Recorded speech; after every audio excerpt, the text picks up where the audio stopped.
It's back on, folks. Full on.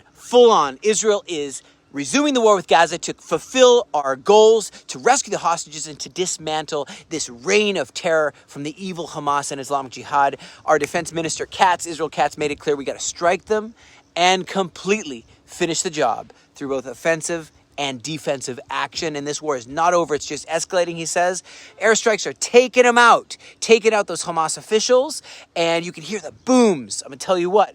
And Gazans are receiving warning, and they're evacuating from Beit Hanun in the north. They're evacuating from camps near Khan Yunis, and also even from Rafah. And we are striking strategically, surgically, and eliminating at least 10 top generals. Major General Mahmoud Abu Wafda from the Hamas Interior Ministry, Brigadier General Bahjat Sultan from the Interior Ministry as well, Abu Obaida, senior member of their political bureau, and of course Abu Al-Hatta, who's their Ministry of Justice.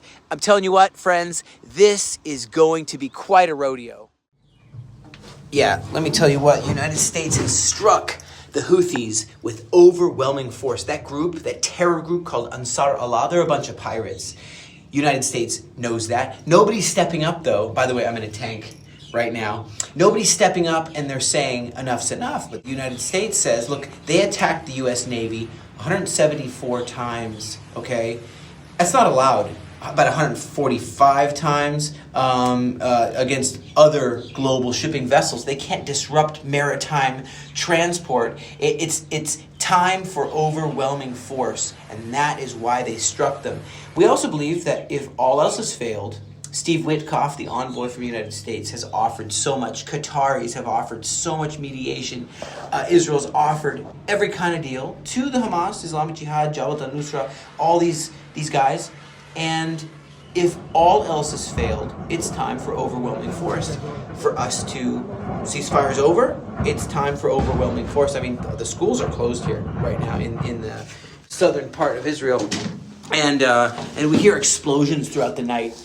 I heard a bunch of explosions. The Hamas received $7.2 million from the United States taxpayers. And that's what's being discovered is how to fight a war effectively. You have to strike hard. You can't supply them with taxpayer money when you're trying to defeat them. So what it is reports say that about 200 terrorists have been eliminated since the end of the ceasefire. So this is happening. I mean, it's time to defeat them. They either, 1, leave, 2, surrender, lay down their arms, or else. We're beginning to see what or else means. Anyone who will, President Trump says he's standing with us strongly. Anyone who seeks to terrorize Israel or the United States will pay a heavy price. Terror will not pay. What do you think about the Iranian island turning blood red just before Passover? Now, this is something you could look at like, it happens. It just happens. And people will say it's just because of the rocks and the water on those certain kind of sand there, red sand. But look at how, remember in Egypt, that the water turned blood red and it turned to blood. And Iran is realizing that they are running out of time too.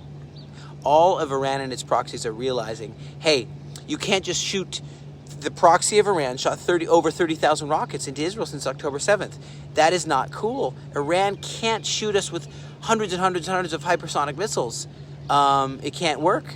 And so it seems that a different approach is needed, a decisive action. There's still, over 30,000, well over 30,000 Islamic Jihad and Hamas terrorists and others in Gaza. 35,000. It's time to remove them. I know Iran, the head of the octopus, has put all the IRGC, Iranian Revolutionary Guard Corps, has put all forces on a full state of alert because they're thinking that it could very well be that the United States is going to cut the head off the snake.